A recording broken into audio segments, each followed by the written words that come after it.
bilik asrama tingkat 4, asrama blok lama. Salam, aku ada sebuah kisah seram berdasarkan pengalaman aku sendiri ketika aku menuntut pelajaran di sebuah universiti kerajaan di Malaysia. Waktu itu aku berumur 18 tahun, baru habis SPM.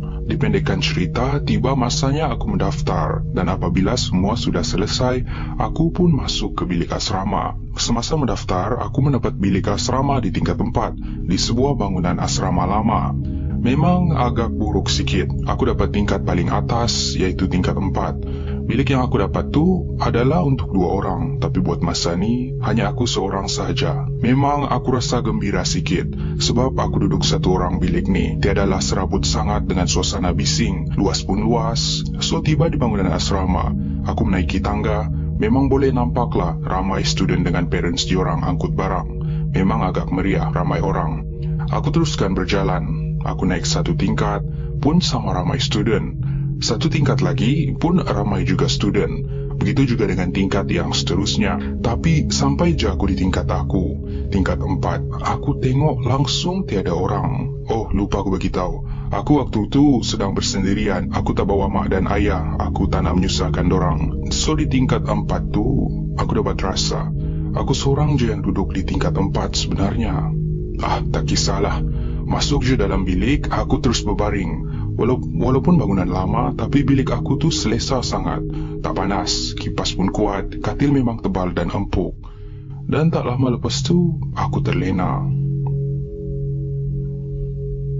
Dalam terlena tu, di dalam kegelapan tu, tiba-tiba, aku dengar orang ketuk bilik pintu aku dengan laju.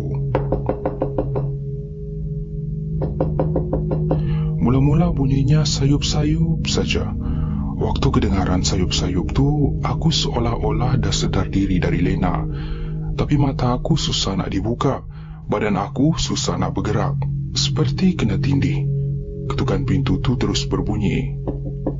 Tiba-tiba makin kuat, dan sangat kuat bunyi ketukan pintu itu. Tapi akhirnya nasib baik aku terjaga. Bunyi ketukan pintu yang kuat tadi terus hilang sebaik saja aku dapat bangun. Pelik. Aku dengan pantas pergi ke bilik pintu dan buka. Tengok di luar bilik memang tiada orang seorang pun. Sunyi sepi. Aku tengok jam di telefon baru pukul 3 petang. Hari ni memang tiada buat apa-apa. Sebab pihak universiti beri masa untuk student rehat di dalam bilik pada hari pertama. Esok barulah start orientasi. So aku masa tu agak bosan lah. Sunyi sepi sahaja flow aku. Aku turun flow bawah, barulah rasa meriah sikit. Dengar bunyi lagu, bunyi game laptop, bunyi orang sembang-sembang. Dan akhirnya aku bercadang pergi ke ofis pengurusan asrama. Sampai je aku di ofis, aku tanya pada akak yang ada dalam ofis tu tentang tingkat 4 di blok asrama yang aku duduk tu. Akak tu cakap di tingkat 4 tu aku seorang je yang duduk. Tapi dia cakap dalam 2 bulan lagi akan ada intake baru untuk budak-budak foundation. Dan kemungkinan segelintir budak-budak foundation tu akan duduk di tingkat 4. So, aku reda. Aku balik semula ke asrama. Oleh kerana belum kenal siapa-siapa lagi, aku duduk terperap di dalam bilik je. Buka laptop, surf internet, kadang-kadang main game. Jam sudah menunjukkan pukul 5 petang. Aku pun bercadang nak pergi mandi. Setiap floor ada 2 tandas. Satu di hujung, satu lagi di tandas di hujung sebelah sana. Aku pun pergilah tandas yang dekat dengan aku. Aku mandi. Memang syok mandi tandas tu. Paip air hujan, kuat pula tu airnya. Tengah-tengah aku shampoo rambut. Tiba-tiba aku terdengar bunyi air paip yang sangat kuat dan laju. Waktu tu mata aku tertutup. Tak boleh buka kerana bui shampoo yang banyak. Aku cepat-cepat bilas rambut aku dengan air. Selesai je, aku tutup paip air aku. Dan memang sah, ada paip ditinggalkan terbuka di luar kubikel mandi aku ni. Pelik, sebab tadi semasa aku masuk, tiada satu paip pun yang terbuka. Aku siap-siap pakai tuala, aku keluar. Kelihatan semua paip di ketiga-tiga sinki terbuka penuh. So, aku pun tutup kesemuanya. Tapi masih lagi kedengaran bunyi paip air. Aku pergi tengok paip di tempat ambil wudu. Ketiga-tiga paip tempat ambil wudu juga terbuka penuh. So, aku tutup juga. Keluar je tandas, kedengaran masih ada lagi bunyi paip air yang terbuka. Sayup-sayup je bunyinya. Aku dapat lihat dari jauh, tandas di hujung yang satu lagi tu, paip di tempat ambil wudu dibiarkan terbuka. Oleh kerana terlalu jauh, aku tak berani pergi hujung sana. Aku buat tak tahu. Aku masuk bilik dan terus kunci pintu bilik. Dipendekkan cerita, 3 minggu sudah berlalu, orientasi program telah pun tamat dan dah seminggu aku masuk kelas. So, aku kenal lah beberapa orang kawan. Ada seorang member aku tu, Fahmi namanya. Kadang-kadang dia datang bilik aku untuk tidur, kadang-kadang dia tidur bilik dia. Sepanjang 3 minggu tu, aku masih dapat gangguan yang sama seperti paip air terbuka, bunyi orang ketuk pintu dan tingkap, tapi aku buat tak tahu. Aku dah biasa. Bukan aku tak takut. Takut sebenarnya.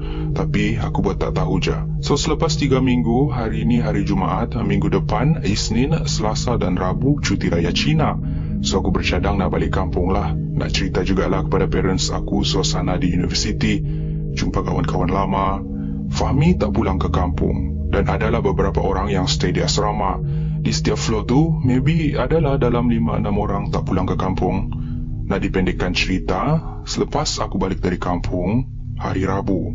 Selepas aku sampai di universiti, waktu tu dalam pukul 6.30 pagi aku sampai di bilik aku. Terus aku mandi-mandi, solat dan siap-siap pergi kelas pukul 8 pagi. Sampai di kelas, macam biasa, aku jumpa Fahmi, tegur dia. Tapi dia buat tak tahu je. Pelik juga, aku ignore dan aku ikut belakang dia. Dia duduk di satu tempat tu, aku pun duduk sebelah dia. Tapi dia ni boleh pula bangun pergi duduk tempat lain. Punyalah sombong, aku tak faham. Pelik. Tapi aku abaikan, taklah dia. 2 hari perangai dia macam tu je. Dia seolah-olah takut dengan aku dan tidak mahu berkawan dengan aku. Memang aku panas hati jugalah. Ada suatu hari tu, dia tengah makan di kafe dengan member-member lain. Kebetulan waktu tu, aku baru je nak pergi makan. So, sebelum aku ambil makanan, aku pergi dekat dia dulu. Aku terus tegur dia dengan kasar. Weh, apa salah dengan kau ni? Kau tak puas hati apa dengan aku? Aku ada salah apa? Tak ada apa-apa. Aku cuma tak sihat, kata Fahmi. Aku boleh nampak dia menipu. Weh, kau terus teranglah.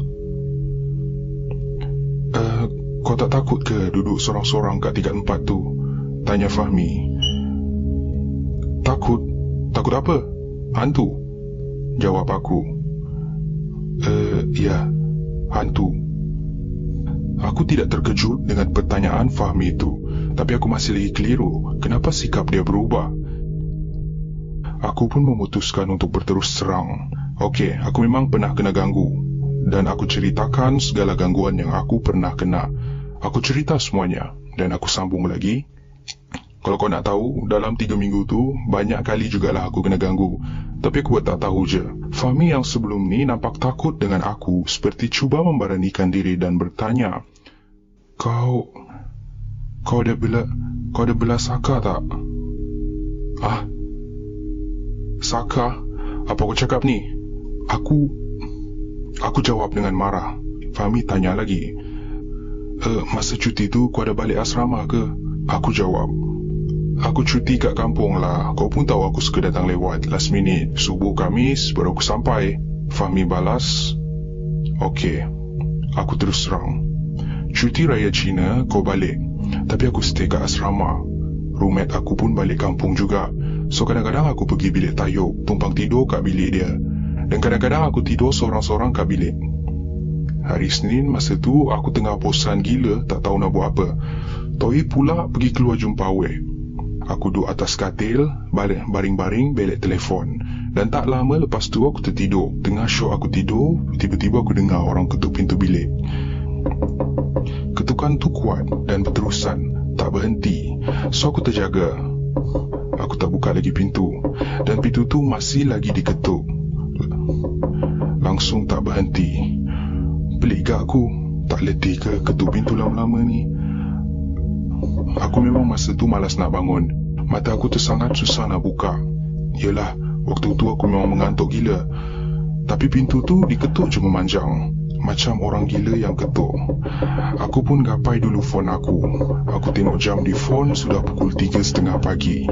Aku kata ni mesti orang gila bangsat ni kacau aku tidur pagi buta. Dengan keadaan malas aku tu, aku pergi buka juga pintu tu. Kau nak tahu siapa yang ketuk pintu aku? Aku yang ingin tahu dengan pantas bertanya, "Siapa?" "Kau yang ketuk pintu aku." Aku memang pelik juga. Aku pun tanyalah kau, "Hari tu kau kata kau balik, tapi kenapa adik dia asrama lagi?" Kau diam. Kau langsung tak jawab aku tanya. Aku tanya lagi, "Ada apa kau datang bilik aku pagi-pagi buta ni?" Kau masih diam. Kau senyap. So, waktu tu aku mengantuk sangat. Aku pun bercakap dah tak pandang sangat muka kau. Aku ajak kau masuk bilik dan kau berdiri dalam bilik aku. Aku pula landing badan aku kat katil dan sekejap je aku terus terlena. Dalam sedap aku terlena. Tiba-tiba aku terdengar bunyi ketukan yang sangat kuat. Aku pun terjaga. Aku tengok bilik aku terang. Aku lupa tutup lampu tadi. Masih kedengaran lagi bunyi ketukan bising tu. Walaupun ngantuk gila, aku cuba buka juga mata aku. Aku tengok kau duk ketuk-ketuk bilik loker aku kuat-kuat sambil kepala kau menoleh pandang aku. Mata kau bulat dan putih. Muka kau pula pucat. Aku beranikan diri. Aku tanya, "Kau okey tak?" Tapi kau diam. Aku pun bangun perlahan-lahan bergerak ke arah pintu bilik. Agak-agak dah dekat dengan pintu bilik aku tu, aku cepat-cepat lajukan pergerakan aku. Aku keluar dan terus berlari ke bilik Toib. Aku yakin Toib dah ada dalam bilik. Aku ketuk-ketuk pintu dia kuat-kuat dalam cemas tu sambil aku ketuk bilik Toib. Sekejap-sekejap aku berpaling ke arah bilik aku. Dari jauh aku nampak kau bergerak menuju ke aku dengan laju. Tangan kau pula kedua-dua ke depan, macam kau nak cekik aku. Sumpah seram gila. Kalau kau kena dengan kau, memang kau tahu macam mana seram dia. "Toib, buka dah weh. Alamak." Sebelum kau sampai dekat aku, nasib baik Toib buka pintu dia. Sebab dia buka pintu dia, aku terus tolak kuat-kuat. Ibu jari kuku dia tercabut. Nasib baik Toib tak marah aku. Aku cerita semua kat Toib. "Tahu tak apa kita orang fikir pasal kau? Kita orang fikir kau belasaka." Aku fikir baik kau pergi cek dekat mana-mana rawatan Islam. Selepas Fahmi menceritakan kisah sebenar, barulah aku faham. Sebab itulah member-member aku semua pandang aku lain macam, sombong dengan aku. Rupanya diorang fikir aku belasaka. Aku pun terfikir juga nak pergi jumpa orang yang boleh merawat. Tapi kat mana? Aku tak tahu. Aku tidak tahu nak minta tolong dengan siapa. Las-las aku terfikir pasal senior-senior di dalam grup semasa orientasi. Grup tu kononnya untuk merapatkan silaturahim antara junior dan senior lah. Jadi aku bawa jumpa semua senior dalam grup aku ni. Alhamdulillah, semua senior dalam grup aku ni memang semua baik. Diorang okey je bawa berjumpa. Kita orang lepaklah di kafe. Masing-masing ambil makanan, duduk di satu meja dan kita orang sembang-sembang. Tengah sembang, aku buka mulut pasal bilik aku tu. Aku pun tanya dengan senior aku, "Kat asrama ni pernah ada cerita seram tak?" Senior-senior aku terdiam sekejap.